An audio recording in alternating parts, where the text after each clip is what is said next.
تاریخ میں ایک ایسی ملکہ کا نام ملتا ہے جس کی کہانی صرف تخت و تاج کی نہیں بلکہ ہدایت اور روشنی کی داستان ہے۔ اس کا نام تھا بلقیس، سبا کی عظیم سلطنت کی حکمران جس کا ذکر قرآن میں بھی ہے۔ لیکن یہ حیرت انگیز کہانی ایک ملکہ سے نہیں بلکہ ایک چھوٹے سے پرندے سے شروع ہوتی ہے جس کا نام ہے ہدہد۔ حضرت سلیمان علیہ السلام کی فوج اللہ کے حکم سے انسانوں، جنوت اور پرندوں پر مشتمل تھی۔ اسی فوج کا ایک خاص جاسوس ہدہد تھا جو دور دراز علاقوں کی خبریں لاتا تھا۔ ایک دن ہدہد سبا کے شہر جا پہنچا۔ اس نے دیکھا کہ لوگ ایک عظیم تخت کے سامنے جمع ہیں۔ تھوڑی دیر میں تخت پر ایک باوقار عورت نمودار ہوئی۔ اس نے ہاتھ بلند کیے اور سورج کو سجدہ کیا۔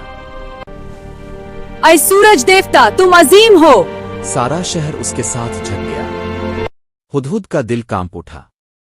اس نے سوچا، اتنی عظیم سلطنت مگر اللہ کے بجائے سورج کی عبادت۔ وہ فوراً حضرت سلیمان علیہ السلام کے پاس لوٹا اور عرض کیا، اے میرے آقا، میں نے ایک قوم دیکھی ہے جن پر ایک عورت حکومت کرتی ہے مگر وہ سورج کی عبادت کرتے ہیں۔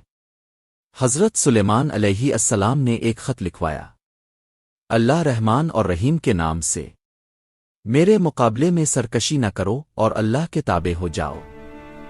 جب یہ خط ملکہ بلقیس کو ملا تو اس نے پہلے تحفے بھیجے۔ ان کو قیمتی تحفے بھیجے جائیں۔ بادشاہ سلامت، یہ ہماری مالکہ بلقیس کی طرف سے آپ کے لیے پیش خدمت ہیں۔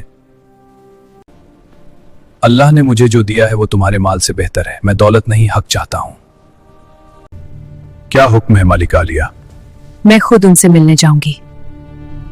جب ملکہ بلقیس محل کے ایک ایسے حال میں پہنچی جس کا فرش شیشے کا تھا، وہ اس نے اسے پانی سمجھتی اور اپنا لباس اوپر اٹھا لیتی ہے۔ تب حضرت سلیمان علیہ السلام نے فرمایا، آ جاؤ، یہ پانی نہیں، فرش ہے۔ پھر جب ملکہ اپنا ہی تخت وہاں دیکھتی ہے تو وہ حیران ہوئی۔ حضرت سلیمان علیہ السلام اس سے پوچھتے ہیں، کیا یہ تمہارا تخت ہے؟ ہاں، لگتا تو وہی ہے، مگر یہاں پر کیسے آیا؟ اب ملکہ سمجھ جاتی ہے کہ یہ طاقت کسی عظیم ہستی کی ہے۔ تب اپنے اسے بتایا، سورج بھی اللہ کی مخلوق ہے، عبادت صرف اسی کے لیے ہے جو سب کا خالق ہے۔ میں نے اپنے آپ پر ظلم کیا ہے، میں اللہ پر ایمان لاتی ہوں جو کل کائنات کا خالق ہے۔ یوں ایک چھوٹے سے پرندے ہدہد کی خبر نے ایک پوری قوم کی تقدیر بدل دی۔ سنیں، آپ ہماری ویڈیو کو سبسکرائب، لائک اور شیئر ضرور کیجیے گا۔